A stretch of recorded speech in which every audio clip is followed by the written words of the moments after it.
Hello, honey bunches. I'm filming on my phone. I feel a bit lo-fi. I apologize. My head's a bit all over the place because I have a bit on.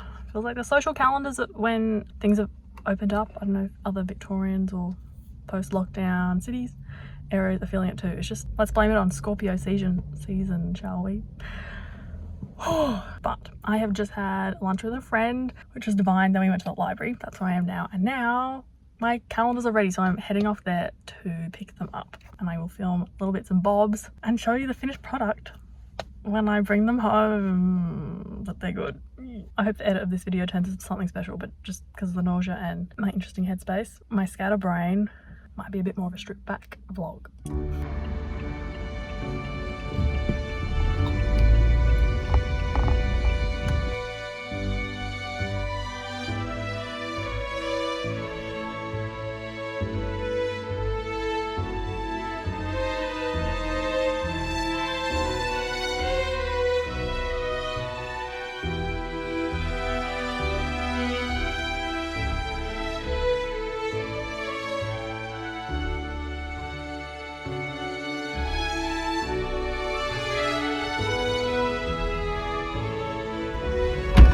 Oh my god!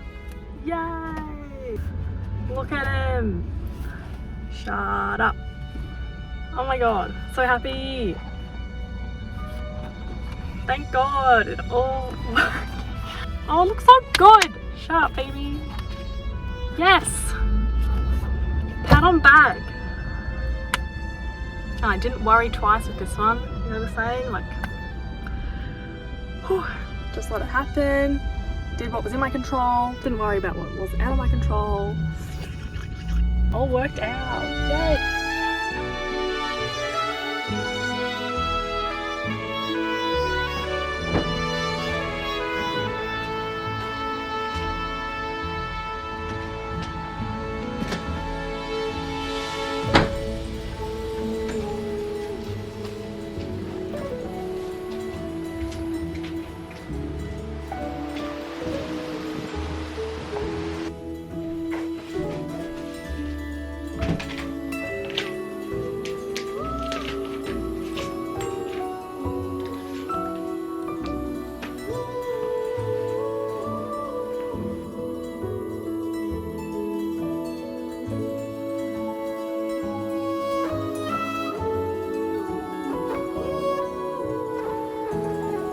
I think I'll put it to the left, like lining up with the, yeah, a bit down.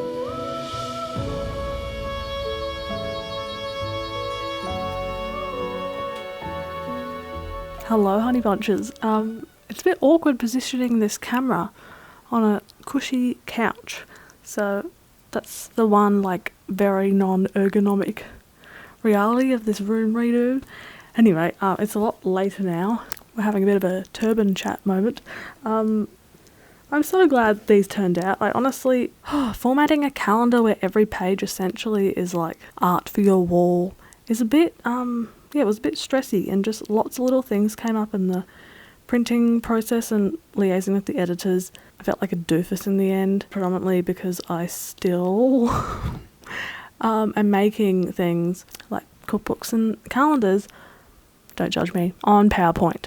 I really need to shift to InDesign. It's more just I haven't been bothered to make the like software shift where you commit to learning and getting to grips with that. And frankly, I know how to do a shit ton in PowerPoint. Like, I really use every tool and it's very user friendly. Anyway, I'm so happy with it. I called in at my grandmother's place on the way home and showed her that. It's always a humbling experience. But anyway, tomorrow I will do all the listing and stuff like that, and of course it will be out when this video is out, but I will talk more about it tomorrow. With everything opening up at the moment in what feels like a quite frenetic state of living, I know I mentioned this earlier, but yeah, just this time of year is always nuts. Like, exams, the academic year finishes and the work year finishes, and there's just like this race towards the end of the year and like fit in everything you didn't and socialise. But with things opening up like just this time of year, like, it just feels we've gone from 0 to 100. Not that you need to do that,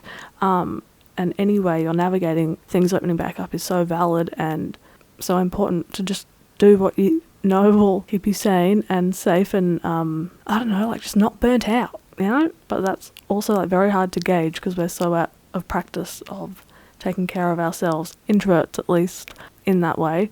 So yeah, it's weird. There's like one thing that plays on my mind is that even though we have like 1,000+ cases every day still, and COVID is still very much around, and yes, a lot of people are vaccinated, and you can go out and socialise and do fun things and be around people in different settings. It's like you are still at risk in doing those things, and I've just been thinking, like, it's such a murky moral choice. I think at the end of the day, you just have to be as responsible as you can be, whatever that looks like in your context and comfortability. But yeah, it's just such a weird one, isn't it? Because like we weren't thinking that there was any real consequences to like having a picnic with a friend, and also someone who's like being quite locked down, working at home, not like out and about. Obviously people have different comfortability levels in this process. I was also thinking today as I was driving to the printers about like adulting life boxes, because as someone who's in their early 20s, and COVID has taken a few of them, like not to minimise other people's years being jumbled and lives made completely disorientating. I know, I just like, I'm not doing a woe is me thing, like really, whatever just happened. And in some ways I was like, cool, opportunities in different ways. But for me, like finishing uni and then the next year being COVID, like my like flow, not that I had much or who knows would have had much, but like, you know, it was different and a challenge in its own special fun way, because your 20s are so like hyped, and like the rites of passage and certain adulting life boxes and self-growth stuff, experiences, social experiences are very documented, and you grow up like with a lot of projection and performativity of that. It's a bit like, I mean, I'm already quite someone who's like doesn't feel like they need to go with the crowd, but definitely extra challenging being like extra 2 years of like just not much like progress, or feeling not that like your life is over once you hit 30 or anything, but you know, just the 20s feeling that as much as you can be comfortable in your own skin, you inevitably have like a bit of longing for, or maybe just expectation for, when you're in a situation of like, oh, I'll never waste an opportunity again because COVID came along. But also when you do have the opportunity, you are like essentially going from 0 to 100, and can be a lot more overwhelming. Speaking from my introverted, socially anxious tendency perspective.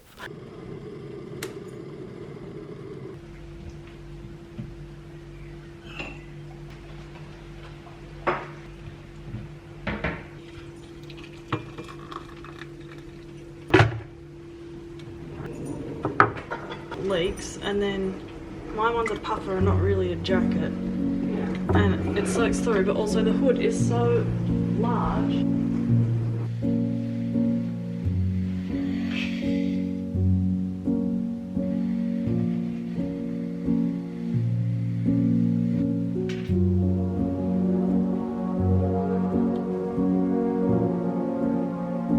It's like 13 rainy and winter again.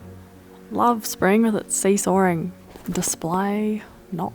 It's funny. I just went to the park because that's close and easy, and if other dogs don't steal Merlin's ball, which they always do, he can easily get a good run around. But it was a bit of a lull because only the Labrador owners were there. It's like, yeah, you've got to get out there, otherwise they lose the plot. And they dry off with like a shake because of their waterproof coats, so it does not bother them. But yeah, this spring has had a lot of wet mornings, and I've discovered I really am not equipped in the garment department for like rain, hail, shine, just like the full spectrum of walks. Sunshine, obviously fine. Either my hood's so big you end up like crooking your neck because you're like this trying to see out of a really large hood, or yeah, it just soaks through. Probably should be perusing the rain jacket section of op shops a bit more thoroughly. I think it'll be another easy, slow day out of necessity, because nausea is still with me today. And I had a blood nose this morning, which might be a signal. I don't know, just overcommitted myself, I think. I'm feeling a bit overwhelmed, but I'm going to do all the listing stuff for the calendars and ship them out to the bookstore that's having them, Brunswick Bound, which had Cinnamon Toast, and they've sold all their copies of Cinnamon Toast, so that's really cool. I wonder if all of those people who bought them watch these videos are just out there. Very cool. But yeah, they're taking 10 of these calendars, so getting quick. Gosh, my socks are wet. You might notice in the background some things on my walls. When my dad was down last weekend, Yeah. We put them on my wall, and I have filmed some stuff for a whole room reno video, but yeah, it's getting there, liking it. But I am finding it a bit tricky to fill in the last few spaces. I think I have a tapestry for that blank space, which ties in the sort of yellows and oranges and beiges from this chair, along with the blues on that wall, and it has an animal as well, which that side sort of got a theme going. Then there'll be some shelves behind my chair, like those ones you see in children's rooms, just like you can put books in them with the covers facing forward, because I'm so often perusing so much content in book form, like vintage cookbooks, magazines and library borrows and everything, for getting more inspiration and learning new things. Yeah, it is really nice to like see them, and I often just have piles around my room of the random ones, so those will be really handy. And then my calendar will go up. That's so cool. That has its own spot. But yeah, I was looking in my sort of gift box. That sounds really gross and crass, but and I'm personal, but sometimes I buy a few things from like a certain artist on Etsy or something who I know will suit the aesthetic preferences of different friends. And it just so happened I haven't really found someone for a Jessie Cave print, which was kind of my favourite, so I can use it. Yay. It's good things are coming today. Oh good, is there an estimated delivery time or tracking number? Love a bit of cynical humour.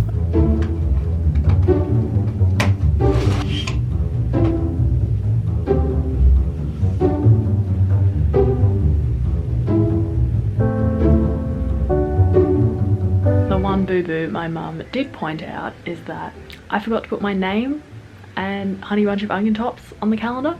I know. Top job, Phoebe. It was on my mind to fit it in somewhere, but in the back and forth of me tying up the loose ends while liaising with editors, just ran out of steam and just forgot. So while it won't be such a biggie for people who are buying it, maybe like you who know who I am, yeah, for like copies in shops and stuff, I have written my name and handle at the bottom. I'm trying to see it as a fine, even good thing or cute thing, because it's like a calendar, a cookbook, and it's all photography and recipes and a bit more like you're signing your art. Yeah.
So cold!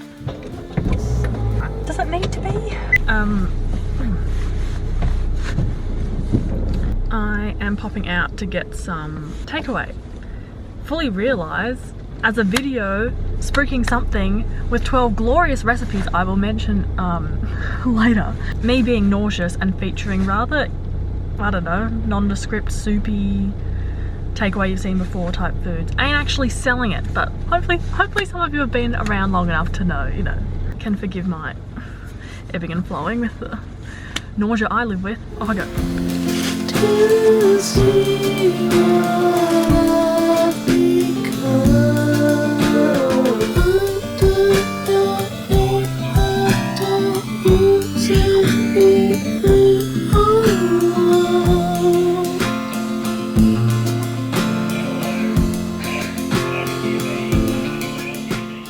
Lovely people who watched till the end. Now I'm going to finally just tell you a few deets about this. But I was having a little think to myself as I went and got dinner in the car. I've really come so far, yay, with like accepting that my body like has a propensity for nausea, and you know, I can do everything in my power to minimize that, but a certain level of acceptance does help with general life contentment, while it is really bad still, and it has been this whole vlog, which I'm sorry it hasn't been the most beautiful one ever, but I'm sure it'll be fine. You know, I'm still able, I think the difference now is I'm still able to engage outwardly, which is something that I really, with anything, like if you're struggling with mental health or a chronic illness, anything that just makes you turn inwards to an all-consuming extent, I don't think it gets talked about very much that, while that is obviously shit for the people around you, worrying about you and seeing you in pain and like unable to be your normal self, it can just be so shit for the individual, because they do want to engage with the outward world and, you know, be able to be friendly and smile. And I think for me, it's just been about like feeling a bit reassured over so much nausea experiences that I won't throw up. Like I can ride through pretty grisly waves of it or whatever, and ultimately it is temporary. So yeah.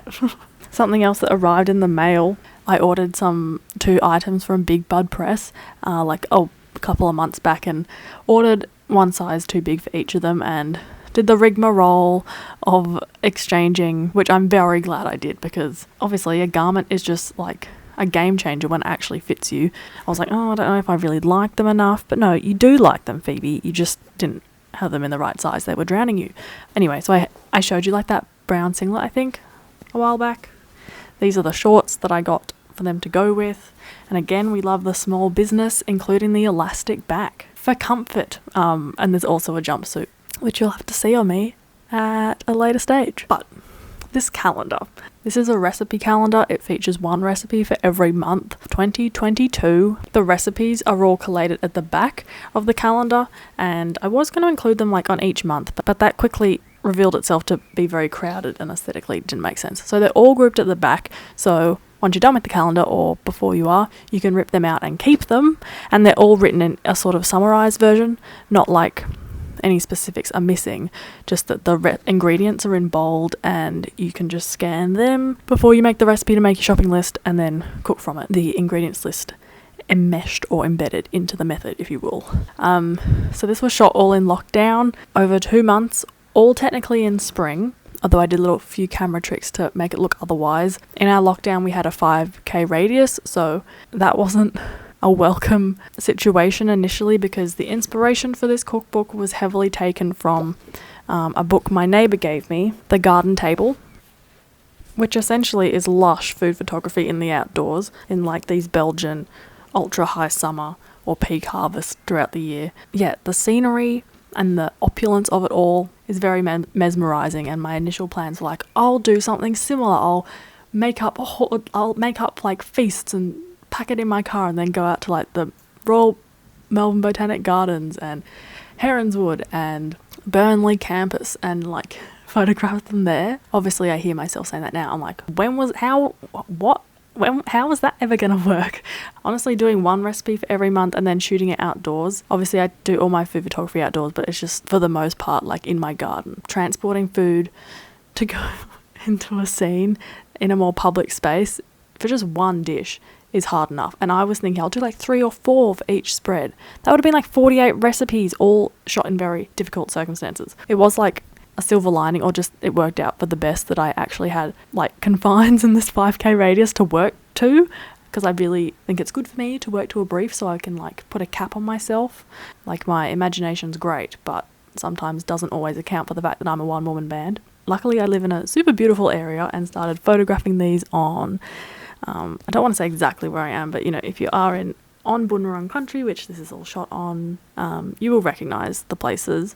But if you are interstate or overseas, it is a calendar featuring lush, beautiful food photography in scenery that shows off like native flora and fauna. The fauna wasn't something I envisaged, but there are a couple of photographs where like a little magpie came and joined me, or a pesky little seagull was very interested in the soup, and then the like colony of Pacific gulls in the background couldn't have given a shit. It's actually really hard to do this one because it was so cold on this rock pool sort of outlet, and the Pacific gulls just kept moving away, and I needed to like edge my soup closer, so I was just crawling around on these rock pools. But I'm so chuffed with the photography that has birds in it. Like that just makes my year, and it makes me like so proud and happy to showcase this area. And I incorporated more bird life in the illustrations that cover the background. The calendar kind of has a bit of like a mid-century feel, I think, because of the cardboard that I used for the lettering and I don't know, just the shape of it. My brother pointed that out and I was like, oh, which is very fitting because this area is really known for its mid-century architecture. Just another way it makes me really like proud and happy to put this together. But I think it's not only fabtabulous for local people, it's a really lovely, gentle way, I think, to get to know a bit of Australian bird life and plant life. I've kind of written it like a picture book in a way because at the bottom of each calendar it says what the recipe is and also like what's surrounding it, so you can learn some new plant names and bird names. It says, a nosy seagull inspects my tofu and chickpea noodle soup on a plain of rock pools visited by a colony of Pacific gulls. Or double roasted thyme and rosemary chips with feta on black rock sandstone overlooking Port Phillip Bay. Or a fave, a hungry magpie eyes loaded fava dip resting by blooming wattle. So it might even look really nice in a children's room. But let me tell you about the recipes, which if you're concerned that there aren't enough up close ones because it's all like food photography and it's all like outdoor food photography and they might be a bit far away, don't worry, there's an intro page and there's definitely a close-up of any of the recipes that are a bit far away. I put my recipe for chocolate lamingtons, which you might have seen on Instagram, was a whole breakthrough. February is those double roasted thyme and rosemary chips with vegan feta. We have a Cobb salad, which is so fresh and so good and so easily made vegan. We have my favourite burrito bowl, which I've probably eaten like 30 times this year. It's really good. Has like colours of the whole rainbow. You do like a chickeny tofu, beans, avocado, purple sauerkraut. Just all works a treat. Loaded fava dip, which is made out of yellow split peas, a very actually accessible ingredient. You like hummus, but there's something about the tang or smell or aftertaste. You will like fava dip. There's a broccoli, pesto and potato pizza, which is very easy and super scrumptious. Chocolate orange fondants, which are out of this world and super easy, like just take 5 minutes to whip up before you bake them. My tofu and chickpea noodle soup, a really delicious, cozy, wintry soup. Polish heaven cake I've shared in the month of September, which I initially made for my huge, humongous cookbook proposal I did last year, and I've definitely like shoved it in your face like, haha, this is so good, but then it's like, where's the recipe? So I might share this recipe in a cookbook later on, but I just really want to share the recipe with you. Polish heaven cake is like buttery shortbread, stewed apple, buttery shortbread, a walnut cream, and chocolate ganache, and really the combination of all those things, and then just like the surprising, incredible factor that it's gluten-free, and honestly no one knows. Like everyone I make it for, they're like, this is unreal. Yeah, they love it, and I think you will too, and I hope that's an exciting recipe to have. Another fave one from the massive cookbook proposal I've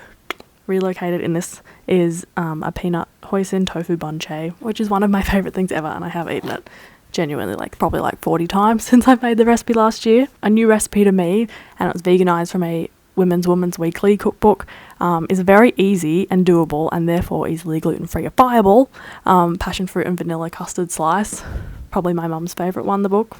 And then we have a really Christmassy, beautiful December spread in which I've put my best ever salad sandwich recipe. So there's a whole range of like how easy they are. Yeah, it's kind of a book where the food is outstanding, but hopefully you'll find the food photography and overall look and feel really endearing and something you'd want on your wall. Even drew little wattle birds. I'm so happy for the background. It's so cute. I printed it on recycled 250 GSM. It's very sturdy. In the end, I did have to go with a hanging mechanism, which is a hole. So you can hang it on a little hook or put a bit of like ribbon through it and hang it up that way. I was going to make it A3 and have a little hanging mechanism, but that didn't quite work with the design I had. And it was cheaper to do it this way. Which, yes, calendars are not cheap to print. Being on such good paper, like you don't want it to warp or anything when you're hanging. This definitely won't. It's very sturdy. You'll be like, wow, thick.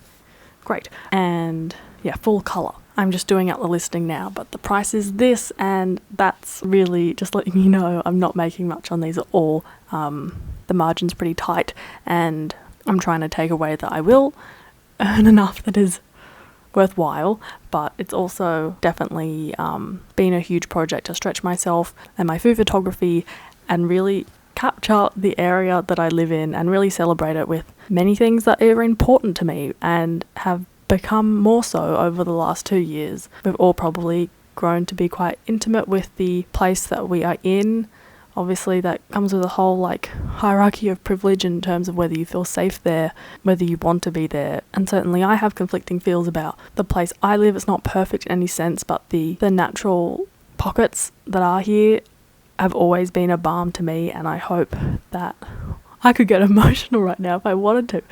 Ooh, that it communicates like a bit of the safety and like self-soothing care capability it has had for me.